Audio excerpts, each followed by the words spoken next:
Pada hari Natal, anak saya mengunci pintu dan berkata, "Kamu bukan lagi bagian dari keluarga kami. Keluar." Saya melihat istrinya tertawa di belakangnya, tapi alih-alih marah, saya hanya mengangguk, masuk ke mobil, dan membuat satu panggilan telepon. 5 menit kemudian, semua tamu bangkit dari meja dan pergi, meninggalkan mereka di rumah kosong. Itu adalah pengkhianatan yang menuntut keadilan, dan saya memberikannya dengan membalikan segalanya. Sebelum lanjut, silakan berlangganan saluran ini dan beritahu kami dari mana Anda mendengarkan di kolom komentar. Ayah, kenapa kamu tidak bisa seperti Pak Budi? Dia pria sejati dengan uang sungguhan. Kata-kata itu menghantam saya seperti palu godam ke dada. Saya membeku di ambang ruang tamu, menatap anak saya, Dika, yang sedang menyesuaikan jam Rolex mahalnya, yang mungkin lebih mahal dari pensiunan bulanan saya.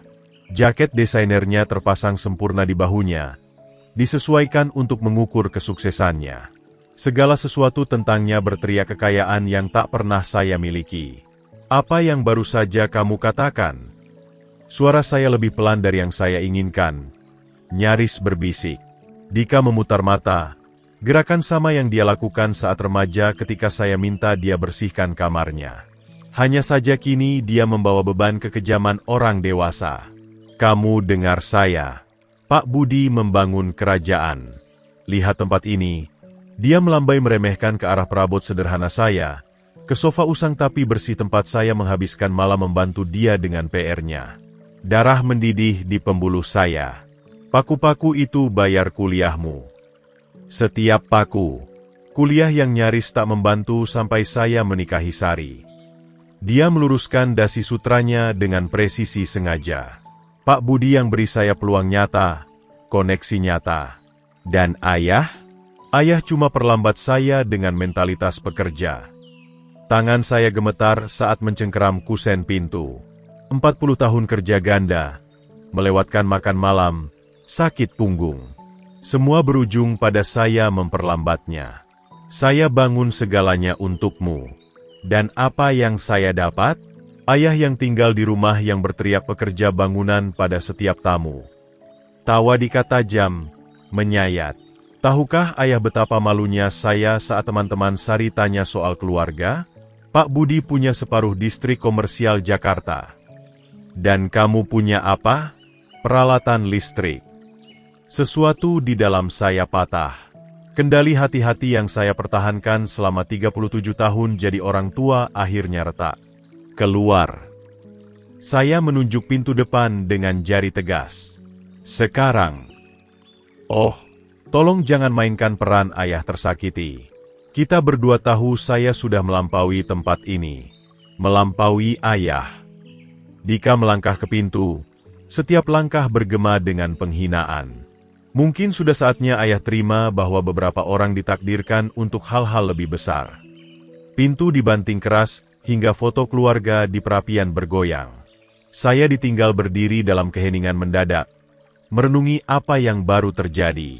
Anak saya, bocah yang saya ajari naik sepeda, remaja yang saya antar ke setiap latihan sepak bola, baru saja menyebut 40 tahun hidup saya tak berharga.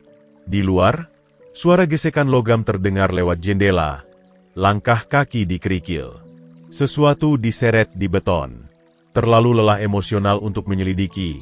Saya tenggelam ke kursi favorit, yang punya lubang kecil di kulit dari petualangan Dika dengan gunting saat kecil. Saya jalani ritual malam seperti hantu, menggantung kemeja kerja di lemari dengan presisi mekanis. Bayangan saya di cermin kamar menunjukkan pria 70 tahun yang tiba-tiba tampak seusia. Kata-kata Dika bergema di setiap gerakan. Pria sejati dengan uang sungguhan. Saat menyikat gigi, saya tak bisa lepas dari kenangan Dika berusia 8 tahun. Bangga menunjukkan kotak peralatan yang saya berikan untuk Natal. "Ayah saya bangun segalanya," katanya penuh semangat. Kapan kebanggaan itu berubah jadi rasa malu? Saya ingat malam ketika saya bekerja sampai jam 3 pagi untuk proyek di Sudirman. Lalu langsung menuju kelulusan SMA Dika. Pakaian kerja bernoda kopi dan tangan kapalan. Tapi saya berhasil hadir. Dika memeluk saya setelahnya, berbisik, "Terima kasih selalu ada untuk saya, ayah." Tangan yang sama yang kini dia tolak sebagai simbol biasa-biasa saja. Membayar kuliah berarti hari kerja 18 jam selama 3 tahun penuh. Saya lewatkan makan malam keluarga, korbankan akhir pekan, tak pernah liburan dengan teman. Setiap pembayaran lebih masuk langsung ke dana pendidikannya. Saya ingin kamu punya peluang yang tak pernah saya miliki, kata saya padanya di tahun-tahun melelahkan itu. Dia tampak bersyukur saat itu, memahami pengorbanan, tapi semua berubah saat dia pertama kali kunjungi rumah megah Pak Budi. Saya masih bisa bayangkan malam di musim hujan itu saat dia pulang dari makan malam keluarga Sari. Matanya membara dengan lapar yang tak pernah saya lihat sebelumnya. Ayah, kamu harus lihat rumah Pak Budi. Seperti keluar dari majalah, gudang anggur, lantai marmer, lukisan lebih mahal dari seluruh lingkungan kita. Suaranya penuh kagum. Tapi di baliknya ada sesuatu yang lebih gelap, iri hati. Lalu perbandingan dimulai. Awalnya halus. Pak Budi bilang portofolio investasi lebih andal dari rencana pensiun. Lalu lebih berani. Mungkin saya seharusnya belajar bisnis, bukan teknik. Akhirnya, tatapan kritis saat dia kunjungi rumah sederhana saya, seolah melihatnya dengan mata baru. Panggilan telepon jadi lebih singkat. Undangan makan malam makin jarang. Maaf, ayah, keluarga Sari ada acara, jadi alasan standarnya. Saya coba tak perhatikan bagaimana suaranya berubah saat bicara soal Pak Budi. Penuh hormat, antusias, seperti dulu dia bicara tentang saya. Natal lalu dia datang terlambat 1 jam dengan hadiah mahal yang terasa lebih seperti kewajiban ketimbang kasih sayang. Pak Budi ajari saya soal manfaat pajak, katanya sambil membuka jam yang saya tabung berbulan-bulan untuk membelinya. Sumbangan amal bisa sangat strategis. Bahkan hadiah saya jadi pelajaran dalam filosofi barunya. Saya lihat anak saya berubah dari bocah yang bangga pada ayah kelas pekerjanya menjadi pria yang malu pada latar belakangnya. Setiap kunjungan ungkap perubahan baru, pakaian desainer, cara terlatih bicara soal opsi saham, sebutan santai tentang klub eksklusif dan makan siang bisnis. Konfrontasi hari ini bukanlah kekejaman mendadak. Itu kesimpulan tak terhindarkan dari jarak yang terus membesar. Pak Budi tak hanya dapat menantu, dia mencuri anak saya. Mungkin bukan karena dendam, tapi karena fakta sederhana hidup di dunia di mana pengorbanan saya tampak tak berarti. Berbaring di tempat tidur, saya menatap langit-langit dan coba ingat kapan terakhir dikatanya soal hari saya, kesehatan saya, kebahagiaan saya. Keheningan membentang berbulan-bulan, mungkin bertahun-tahun. Kapan saya jadi tak penting bagi anak yang menjadi pusat hidup saya? Rumah berderit di sekitar saya dengan suara familiar. Kayu mengendap, fondasi bergeser, protes lembut dari rumah yang lindungi kami melalui badai dan hari raya. Rumah ini, yang kini Dika anggap memalukan, adalah tempat perlindungannya selama setiap krisis masa kecil. Tidur akhirnya menguasai saya sekitar tengah malam. Tapi bahkan dalam tidur, saya tak bisa lepas dari gema kata-katanya. Beberapa orang ditakdirkan untuk hal-hal lebih besar. Jelas, saya bukan salah satunya. Cahaya pagi merembes lewat tirai kamar, keras dan tak kenal ampun. Sendi saya protes saat bangkit dari tempat tidur. Setiap gerakan mengingatkan bahwa 70 tahun telah meninggalkan bekas. Jam digital menunjukkan pukul 8.15. Lebih lambat dari biasanya, tapi pukulan emosional kemarin lebih melelahkan daripada kerja fisik. Saya berjalan ke kamar mandi, hindari bayangan di cermin. Kopi memanggil dari dapur, menjanjikan kafein yang saya butuh untuk hadapi realitas baru di mana anak saya lihat saya sebagai aib. Rutinitas pagi terasa asing setelah guncangan kemarin. Memakai kemeja flanel usang dan celana kerja, saya jalani gerakan berpakaian sambil pikiran memutar ulang potongan kata-kata kejam Dika, mentalitas pekerja. Frasa itu menusuk seperti duri di kulit saya. Salju Desember turun semalam, menutupi lingkungan sederhana saya dengan putih bersih yang buat segalanya tampak lebih rapi dari kenyataan. Ritual akrab menyeduh kopi dan ambil koran dari teras biasanya menenangkan, memberi struktur pada hari-hari yang kadang terasa kosong setelah pensiun. Tapi saat melangkah ke udara segar Jakarta, saya langsung perhatikan sesuatu yang tak biasa. Kotak surat saya, Logam hitam sederhana yang saya pasang 15 tahun lalu, miring di tiangnya, pintunya terbuka dengan sudut tak wajar. Saya dekati perlahan. Napas saya membentuk awan kecil di udara dingin. Kerusakan itu bukan kecelakaan. Seseorang telah memukuli dengan tongkat baseball atau linggis, membengkokkan logam, sengaja, penuh niat jahat. Goresan baru mencacah permukaan, dan tiangnya sendiri longgar, memiringkan seluruh struktur ke jalan. Anak-anak nakal, gumam saya, meski sesuatu tentang presisi kerusakan itu tak tampak acak. Ini bukan kenakalan remaja. Ini terarah, personal. Kenangan suara gesekan logam kemarin tiba-tiba masuk akal. Saya jongkok periksa dasar kotak, lutut saya protes. Jejak kaki di salju sekitar kotak surat, sepatu ukuran 10 atau 11, jejak orang dewasa. Dingin meresap ke pakaian saya saat coba rekonstruksi apa yang terjadi setelah Dika pergi. Saat kembali ke rumah dengan koran di ketiak, saya rasakan sensasi asing merayap di tulang belakang, ketidaknyamanan. Dalam 40 tahun tinggal di lingkungan ini, saya tak pernah jadi sasaran vandalisme. Waktunya terlalu kebetulan untuk jadi kebetulan. Di dapur hangat, saya tuang kopi ke cangkir favorit dan buka koran di meja. Kenyamanan akrab rutinitas pagi seharusnya menenangkan, tapi konsentrasi saya tergelincir. Kata-kata buram saat pikiran kembali ke kotak surat rusak, ke kata-kata berbisa Dika, ke keyakinan bahwa konfrontasi kemarin belum selesai. Saya pikirkan panggil polisi, lalu buang ide itu. Apa yang akan saya katakan? Kotak surat saya dirusak malam yang sama anak saya panggil saya pecundang. Mereka akan pikir saya pria tua paranoid yang hubungkan peristiwa tak terkait. Kopi jadi dingin saat saya lihat headline yang tak bisa saya pahami. Skor olahraga, ramalan cuaca, berita lokal. Tak ada yang tembus kabut ketidaknyamanan yang menyelimuti saya. Sesuatu terasa salah, tak lengkap. Seolah pertengkaran kemarin hanya babak pertama dari drama lebih besar. Saya coba fokus pada teka-teki silang, ritual harian yang biasanya jadi pelarian dari komplikasi hidup. 7 mendatar, pengkhianatan anggota keluarga. Ironinya tak hilang dari saya, tapi saya bahkan tak bisa tertawa getir. Jam dapur berdetak stabil menuju pukul 9. Di luar, tetangga mulai rutinitas pagi mereka. Pintu garasi terbuka, mobil keluar dari jalan masuk, dan suara normal kehidupan pinggiran berlanjut, meski ada pergolakan pribadi saya. Lalu telepon berdering. Saya tatap telepon selama 3 dering sebelum menjawab, setengah harapkan telemarketer atau salah sambung. Suara terakhir yang saya duga adalah Dika. "Ayah, ini saya." Nadanya membawa manis buatan yang langsung waspada saya, sangat berbeda dari kekejaman kemarin. "Dika." Saya jaga suara tetap netral, tak tahu kemana arah pembicaraan ini. "Dengar, saya pikirkan apa yang terjadi kemarin sepanjang malam. Saya benar-benar bereaksi berlebihan." Kata-katanya mengalir terlalu mulus, terlalu terlatih. Saya bilang hal-hal yang tak saya maksud, dan saya benar-benar minta maaf.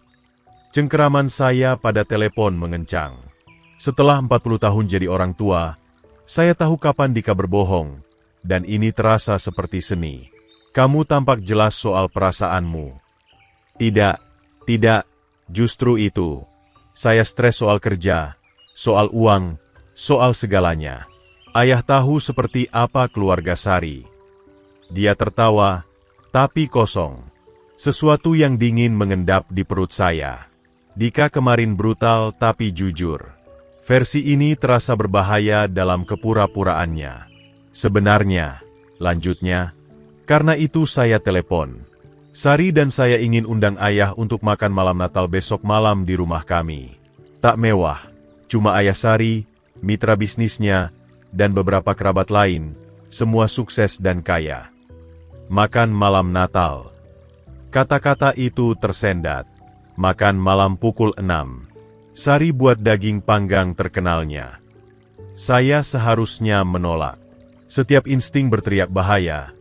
Tapi bagian putus asa dalam diri saya ingin percaya anak saya merasa menyesal. Saya kira saya bisa datang. Fantastis. Oh, dan ayah, Mungkin pakai jas bagus yang dipakai di pemakaman ibu. Kesan pertama penting untuk perusahaan Pak Budi. Garis telepon sunyi sejenak, dan saya dengar suara-suara samar di latar belakang. Lalu suara Dika, jauh tapi terdengar, seolah dia lupa menutup telepon dengan benar. Dia benar-benar percaya. Tawa Dika tajam, kejam. Dengar harapan menyedihkan di suaranya, "Kamu jahat." Suara Sari lebih terhibur daripada menolak. Meski, harus kuakui, ini akan menarik. Pak Budi akan suka. Bisnis suksesnya versus ayah pekerja bangunan. Kontrasnya akan sempurna. Jangan lupa warisan, tambah Sari. Ayah perlu lihat betapa lebih baik dia dari ayahmu. Makan malam ini jamin warisan dan bisnis ayahku. Benar. Di akhir malam, Pak Joko akan terlihat sangat menyedihkan di samping perusahaan Pak Budi. Pak Budi akan lihat betapa kami mencintainya dan tak ada orang lain selain dia. Tangan saya gemetar hebat hingga hampir menjatuhkan telepon. Kekejaman rencana mereka menghantam seperti pukulan fisik. Ini bukan tentang rekonsiliasi. Ini tentang memakai saya sebagai properti dalam manipulasi mereka terhadap Pak Budi. Saya gantung telepon hati-hati. Seluruh tubuh gemetar. Mereka telah merencanakan ini, bukan sekadar makan malam, tapi manipulasi emosional, permintaan maaf palsu, persiapan sengaja untuk penghinaan publik. Anak saya tak hanya menolak saya. Dia putuskan ubah saya jadi senjata. Dapur tiba-tiba terasa lebih kecil. Dinding menyusut saat luasnya pengkhianatan mereka mengendap. Ini bukan pemberontakan remaja atau kekecewaan dewasa. Ini kekejaman terhitung yang dirancang untuk hancurkan martabat saya yang tersisa.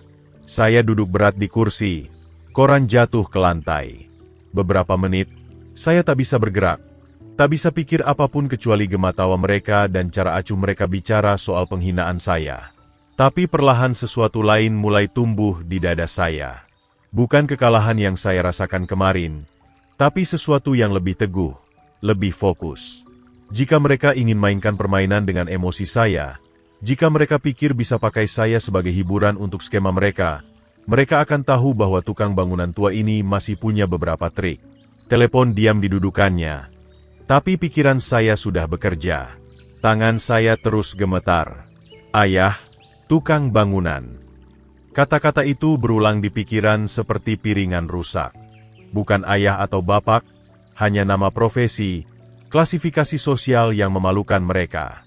Saya cengkeram lengan kursi sampai buku jari memutih, melawan pusing yang mengancam menyelimuti. Tawa kecil Sari terus terputar di kepala. Suara pecah kaca, seorang wanita muda yang temukan kesenangan nyata dalam merencanakan penghinaan pria tua. Ini akan menarik. Seolah martabat saya adalah teater makan malam untuk hiburan mereka. Tapi suara Dika yang paling menyakitkan.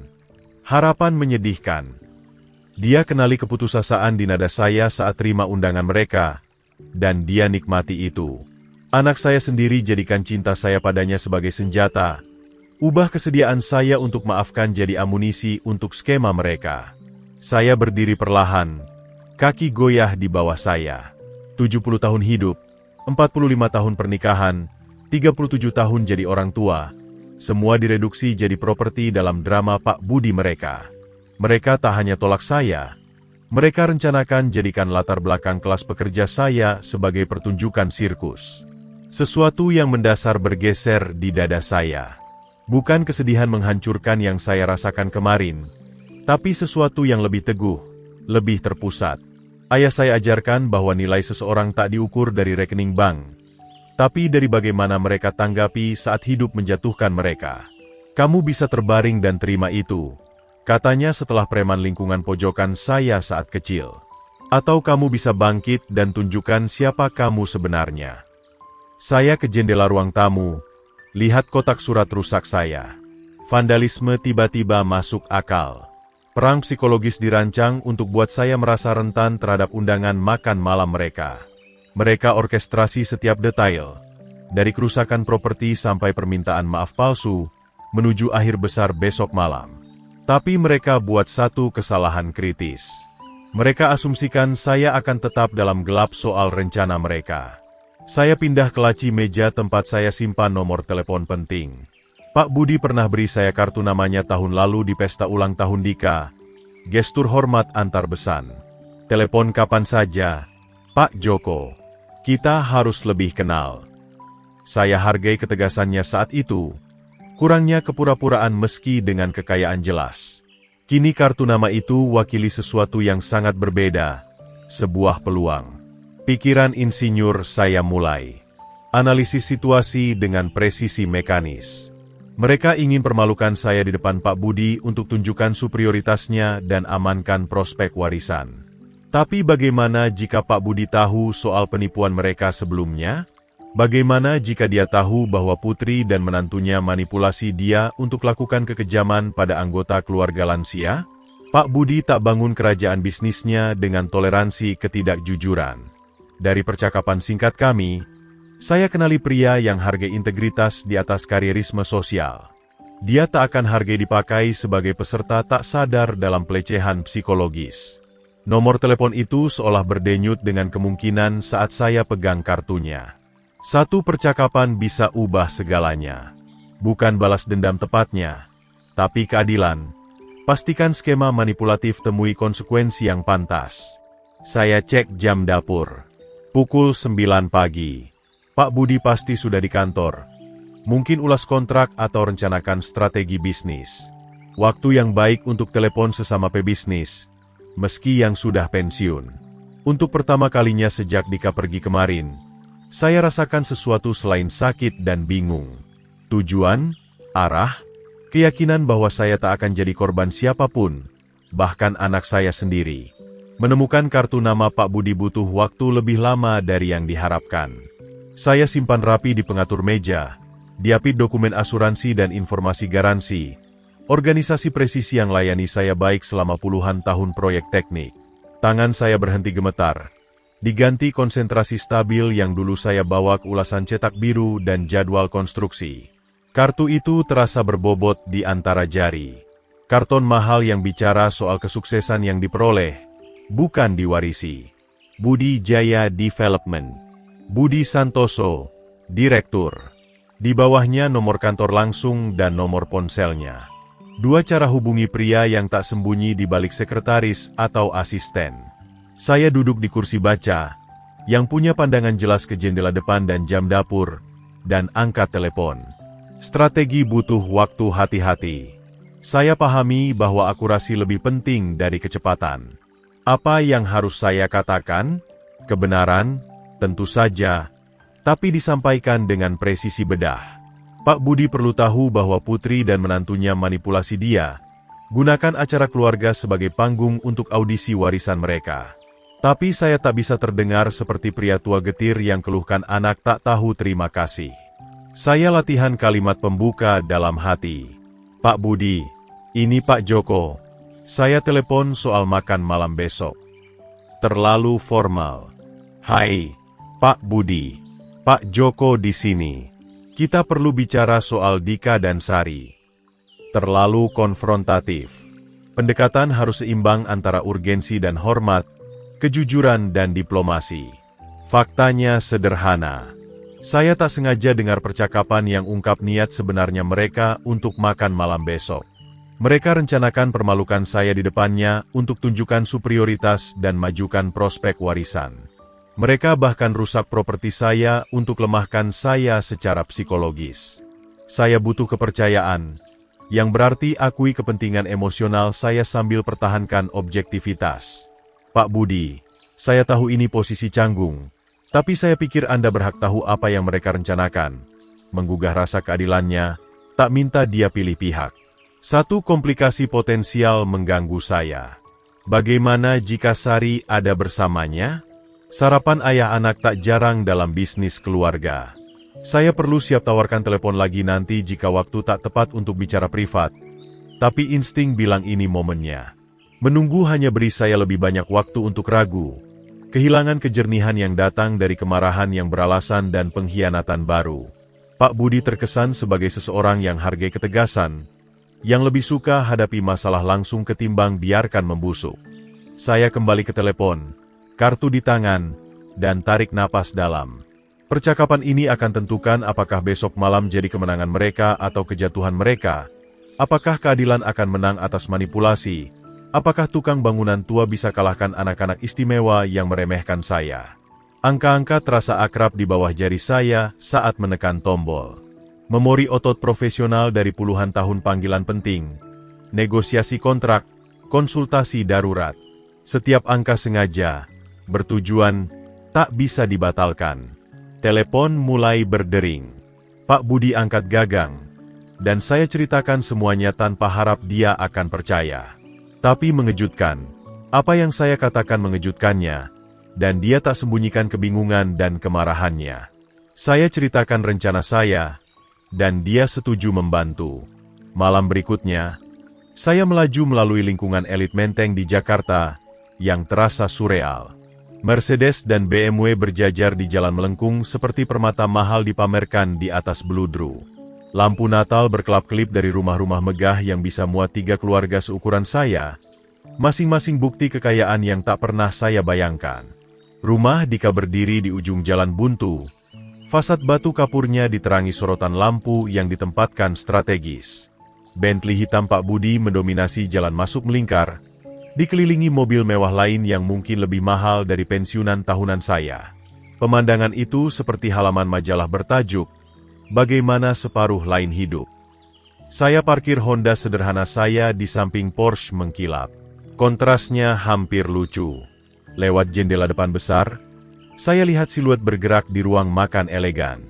Mitra bisnis Pak Budi, pasti penonton untuk penghinaan yang direncanakan malam ini.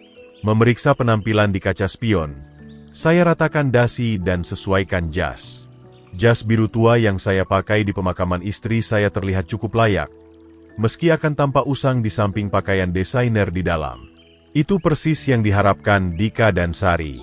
Tapi saat saya melangkah di jalur batu yang sempurna, langkah saya percaya diri dan napas saya tenang.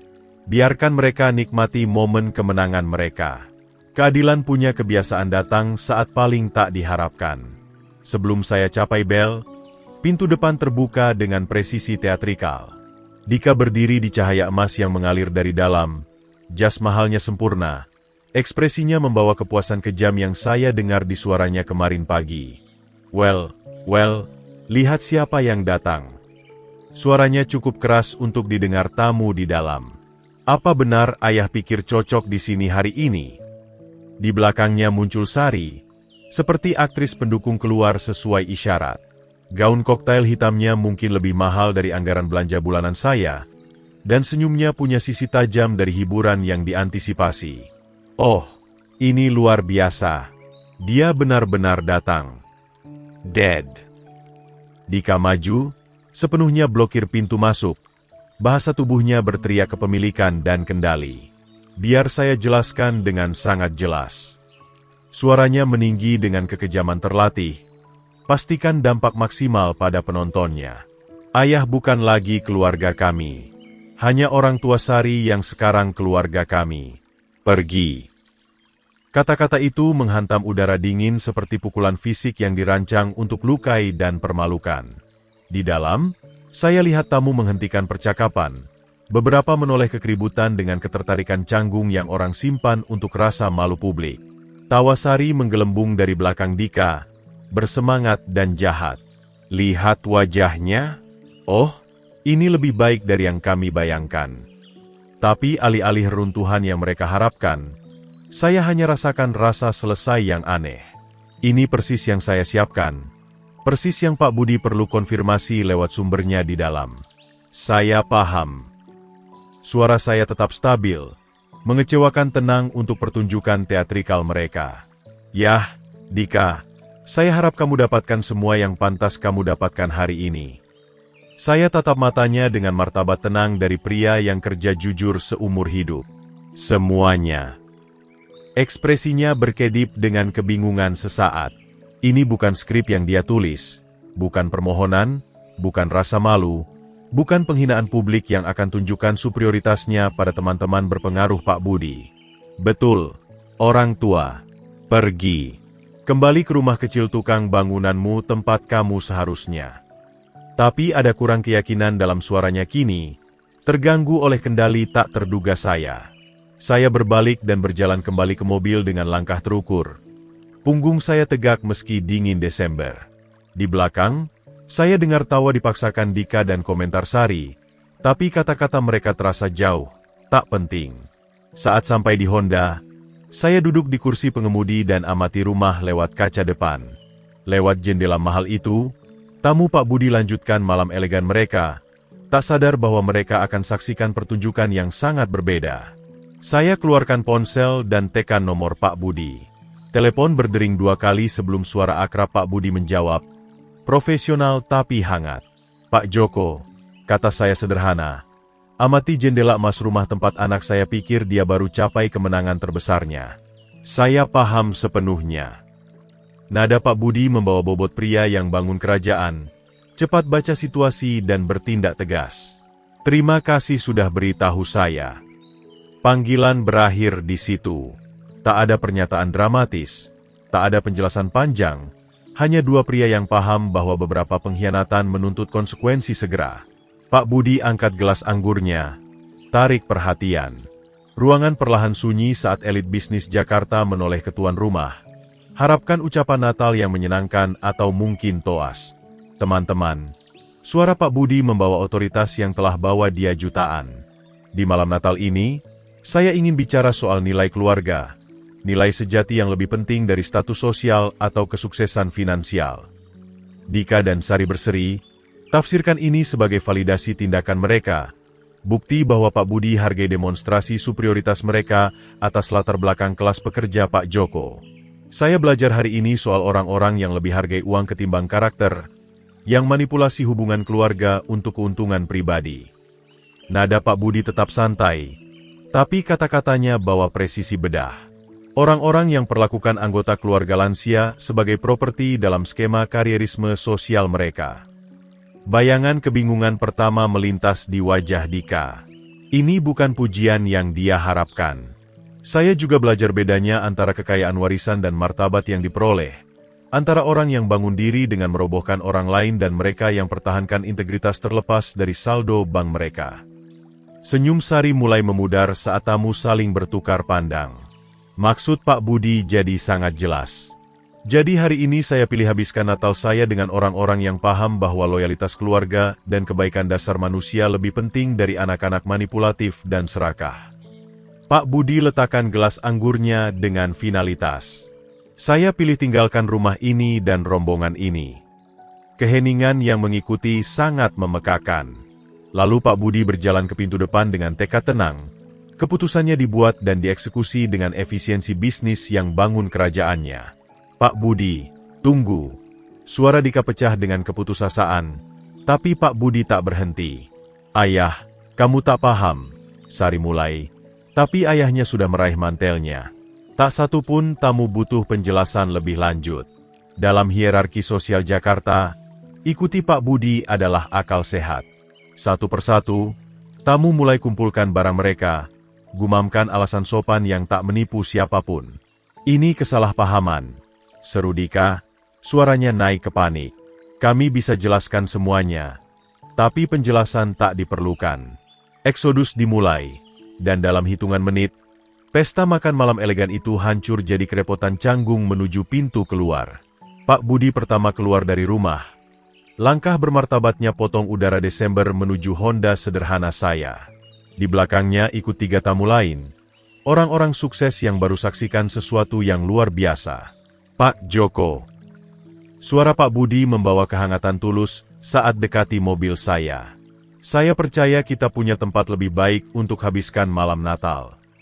Memang. Saya buka kunci pintu, undang mereka masuk. Ikuti saya, tuan-tuan. Tak jauh.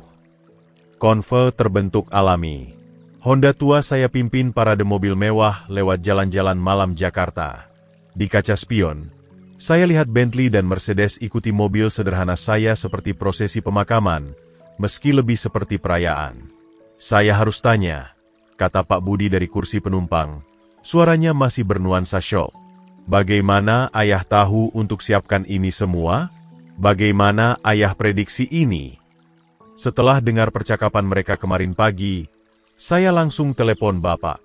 Tapi bahkan sebelum itu, saya melaju lewat lampu lalu lintas, pilih kata-kata hati-hati. Saya sudah amati Dika berubah selama berbulan-bulan. Salah satu tamu, teman dekat Pak Budi, condong ke depan. Apa ayah benar-benar siapkan makan malam alternatif? Pesta Natal lengkap. Saya mengangguk. Rasakan kepuasan tenang. Saya siapkan hari ini. Sepertinya bijak punya rencana cadangan. Pak Budi mengangguk kagum. Kebanyakan orang akan hindari konfrontasi sama sekali atau masuk tanpa persiapan. Ayah tak lakukan keduanya. 40 tahun di konstruksi ajarkan saya rencanakan semua kemungkinan. Selalu punya rencana cadangan saat hadapi orang tak bisa diandalkan. Ironinya tak lepas dari saya. Panggil anak saya sendiri tak bisa diandalkan. Kami kembali ke lingkungan saya, di mana rumah-rumah sederhana kontras tajam dengan area makmur yang baru kami tinggalkan. Lampu Natal berkelap-kelip dari pekarangan kecil, ciptakan suasana hangat, autentik yang tak bisa dibeli uang. Itu yang coba saya sampaikan dalam toas tadi. Lanjut Pak Budi, lihat rumah-rumah kelas pekerja. Kekayaan sejati bukan soal rekening bank atau pakaian desainer. Ini soal karakter, loyalitas. Siapa kamu saat tak ada yang lihat? Ayah beri mereka persis yang pantas mereka dapat. Mobil-mobil lain parkir di sepanjang jalan saya. Mobil mahal yang tampak aneh di lingkungan jujur ini. Semua tamu keluar dari mobil, bukan dengan hinaan, tapi dengan rasa ingin tahu tulus tentang pria yang kalahkan manipulator. Saya harus sebutkan, kata Pak Budi saat kami berjalan ke pintu depan. Saya akhiri semua hubungan bisnis dengan Dika segera. Dan Sari, dia jeda, rasa sakit melintas di wajahnya. Dia akan warisi jauh lebih sedikit dari yang dia harapkan. Saya minta maaf soal itu, Pak Budi. Saya tak pernah bermaksud sebabkan masalah antara Bapak dan putri Bapak. Ayah tak sebabkan apapun, Pak Joko. Ayah ungkap apa yang sudah ada. Dia berhenti di tangga depan saya, menoleh ke mobil-mobil yang berjajar di belakang kami. Orang-orang ini, dia tunjuk ke semua orang di sekitar kami. Mereka hormati apa yang ayah lakukan hari ini. Saya juga. Bu Sari dari rumah sebelah mengintip lewat tirainya ke koleksi mobil mewah yang tak biasa. Mungkin bertanya-tanya apakah saya menang lotre atau gabung klub eksklusif. Dalam satu cara, saya kira saya punya klub orang-orang yang hargai kejujuran di atas warisan. Selamat datang di rumah saya, kata saya, keluarkan kunci rumah. Cahaya hangat mengalir lewat jendela ke teras depan, dan saya lihat meja makan saya disetel untuk jumlah orang yang kini berdiri di belakang saya. Malam ini jauh dari selesai. Membuka pintu depan terasa seperti mengungkap karya agung. Cahaya hangat mengalir dari ruang tamu sederhana saya, ungkap pohon Natal yang saya hias dengan ornamen yang dikumpulkan selama puluhan tahun pernikahan dan jadi orang tua. Meja makan, terlihat lewat lengkungan, disetel untuk 8 orang, dengan porselen terbaik istri saya. Peralatan meja indah yang hampir saya lupakan. Ya Tuhan, Pak Joko. Pak Budi masuk pertama. Pandangannya tangkap setiap detail. Apa ayah benar-benar siapkan semua ini? Saya mulai masak siang tadi, jawab saya, bantu tamu dengan mantel mereka. Sepertinya hal yang tepat dilakukan.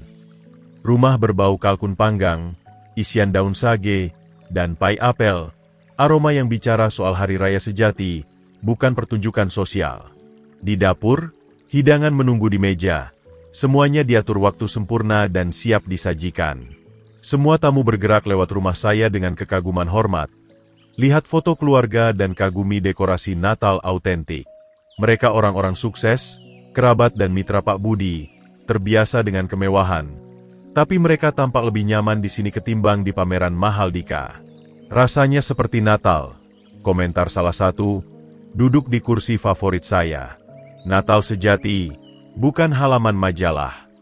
Saya mulai bawa hidangan dari dapur. Kalkun emas diukir dan disusun di piring. Kentang tumbuk dengan mentega asli, kacang hijau dari kebun saya sendiri yang saya bekukan musim panas lalu. Pak Budi langsung ikut, bawa mangkuk salad tanpa diminta. Kemitraan kami alami meluas ke kerja sama domestik. Kapan terakhir Bapak lihat saya sajikan makan malam sendiri? Tanyanya pelan, tuang air ke gelas di sekitar meja. Hari ini kita semua hanya keluarga dan teman yang berbagi makanan. Jawab saya, atur setelan tempat terakhir. Transformasinya mencolok. Pak Budi, yang punya separuh distrik komersial Jakarta, bantu tukang bangunan tua sajikan makan malam, dan itu terasa sangat alami. Mitra-mitranya terbiasa dengan restoran bintang 5 dan acara catering. Puji masakan sederhana saya dengan antusiasme tulus. Kalkun ini luar biasa, Pak Joko, kata salah satu, potong burung yang dipanggang sempurna. Di mana ayah belajar masak begini? 40 tahun pernikahan, jawab saya, tuang anggur dari botol yang saya simpan untuk acara khusus. Istri saya ajari saya baik sebelum dia meninggal. Percakapan mengalir seputar cerita bersama soal tradisi keluarga, kerja jujur, dan nilai-nilai yang benar-benar penting dalam hidup. Pebisnis kaya ini temukan diri mereka santai, tertawa, dan berbagi kenangan tentang awal mula sederhana mereka dan orang-orang yang bentuk karakter mereka. Pak Budi angkat gelas saat hidangan utama selesai. Pak Joko, saya ingin terima kasih untuk hari ini, bukan hanya karena ungkap kebenaran, tapi karena ingatkan kami seperti apa keramahan sejati. Dan apa arti keluarga sebenarnya? Tambah tamu lain. Keluarga bukan soal darah atau uang. Ini soal orang-orang yang dukung kamu saat itu penting. Saya berdiri perlahan. Rasakan bobot momen itu. Semua diam. Rasakan sesuatu yang penting akan terjadi.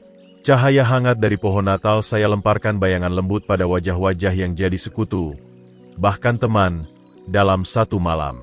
Lampu depan muncul lewat jendela depan. 2 mobil berhenti di belakang yang lain.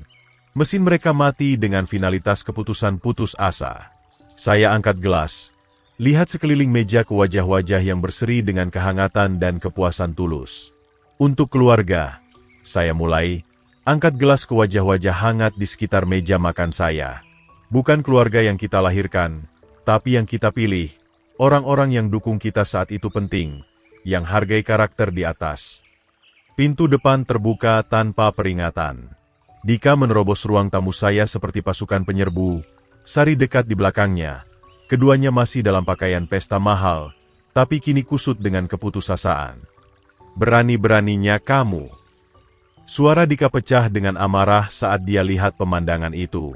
Pak Budi dan tamu-tamu duduk nyaman di sekitar meja sederhana saya. Gelas anggur terangkat, wajah berseri dengan kehangatan tulus. Berani-beraninya kamu curi tamu kami. Reaksi di sekitar meja saya langsung dan tak nyaman. Tamu letakkan gelas, bergeser di kursi. Saksikan pertunjukan kemarahan istimewa ini. Wajah Pak Budi menggelap dengan rasa malu untuk putrinya, yang berdiri di samping Dika dengan air mata kekecewaan mengalir di pipinya. Saya tak curi siapapun, jawab saya tenang, masih pegang gelas. Saya cuma tawarkan mereka tempat di mana mereka disambut sebagai tamu, bukan dipakai sebagai properti. Kamu manipulasi mereka, jerit Sari, tunjuk jari menuduh ke saya. Kamu buat mereka melawan kami dengan cerita sedihmu dan akting pria tua miskin. Salah satu mitra Pak Budi batuk diplomatis. Sebenarnya, kami pergi karena toast yang ayahmu beri soal nilai keluarga. Itu sangat mencerahkan. Dika menoleh ke tamu, keputusasaannya terasa. Dia bohong pada kalian. Dia cuma tukang bangunan tua getir yang tak bisa terima bahwa anaknya telah lampaui dia. Dia sabotase makan malam kami karena cemburu pada kesuksesan kami. Kesuksesan. Suara Pak Budi potong ruangan seperti pisau. Apa kamu panggil rencana permalukan ayahmu untuk buat saya dan tamu terkesan sebagai kesuksesan? Sari berlari ke ayahnya, berlutut di samping kursinya. Ayah, tolong, kamu tak paham. Kami coba tunjukkan betapa kami mencintaimu. Dengan pakai Pak Joko sebagai sasaran ejekan, suara Pak Budi membawa kedinginan kekecewaan total. Dengan rencanakan penghinaan publiknya sebagai hiburan.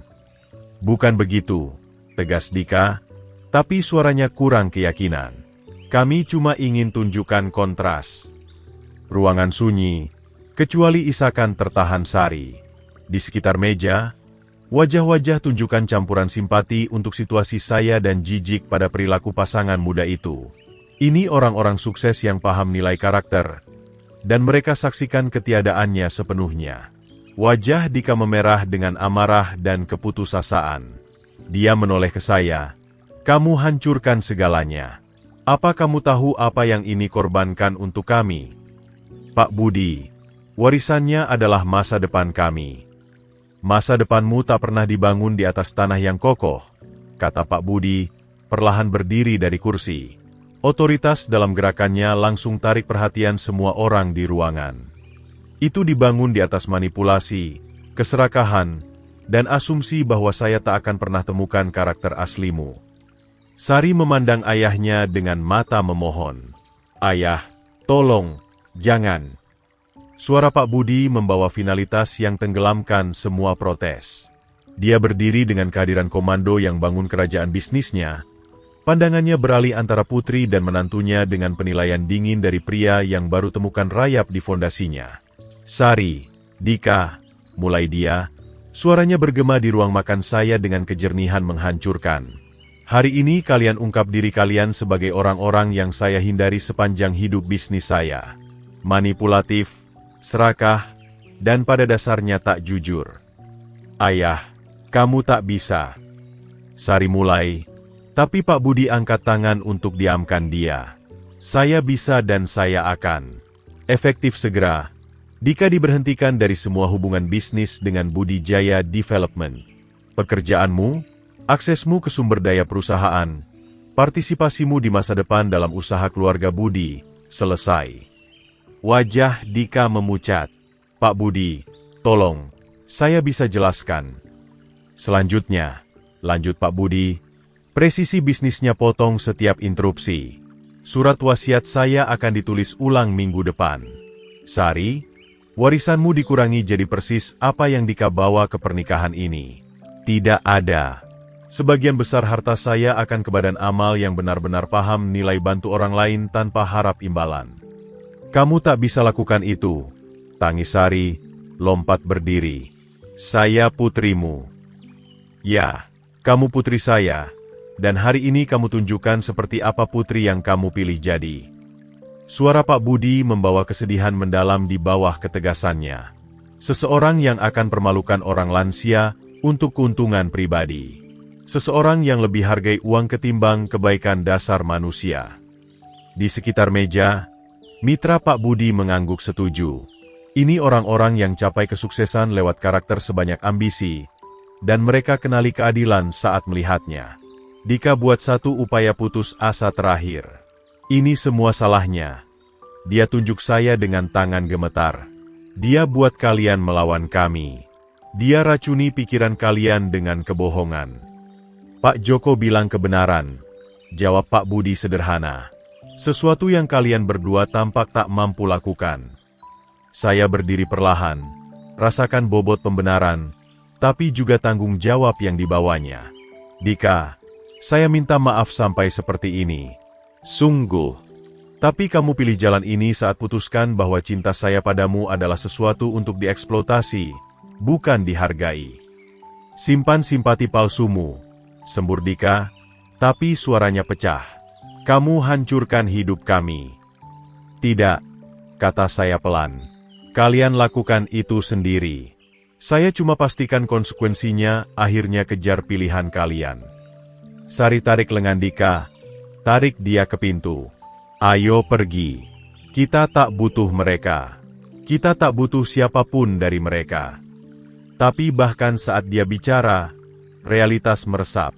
Tanpa bisnis Pak Budi, tanpa warisannya, tanpa koneksi yang baru mereka tolak, mereka punya sangat sedikit yang tersisa kecuali satu sama lain dan konsekuensi tindakan mereka.